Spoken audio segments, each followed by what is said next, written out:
Where to start? Ever since the COVID lockdown happened, I have been letting my hair grow out. At first it was because all the barbershops were closed, but then even after I got my hands on a hair clipper, it became more amusing to see how far I could take this. COVID had put a stop to my dating life, so I wasn't trying to clean up for anyone. So after a year of letting my hair grow out, it is now shoulder length. Another side effect of COVID is my weight. I used to go to the gym regularly but stopped once the gyms were closed due to COVID. I have never been the type to run on the streets, so my weight gained the COVID 25, akin to the proverbial freshman 15. I have a pretty skinny frame to begin with, so what that means is that all the fat went to my stomach and my now man boobs. There is just one last piece of information before I can start.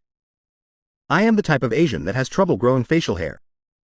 So now we can begin. As most of you know, we are reaching the light at the end of the tunnel in terms of COVID.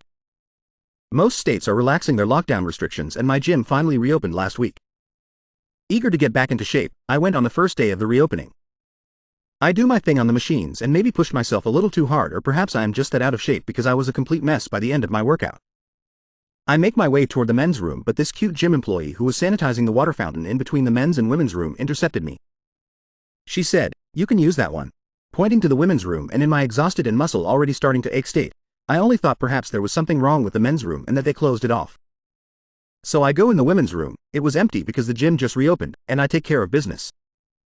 When I come out, she said, "I think what you're doing is brave," and I for some reason thought she meant going to the gym again and said thanks. It wasn't until I got to my car that the light bulb in my head finally turned on. She must think I'm a trans woman. The long hair, man boobs, and no facial hair. Now it wouldn't be so bad if that was the only interaction I have with her, but the next day she came over as I was running on the treadmill to introduce herself.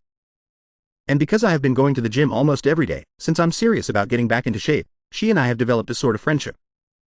Just today she asked how long I have been transitioning, and I said since COVID. I don't know how long I can keep this up for. This is the cheapest gym in my area, so I don't want to switch.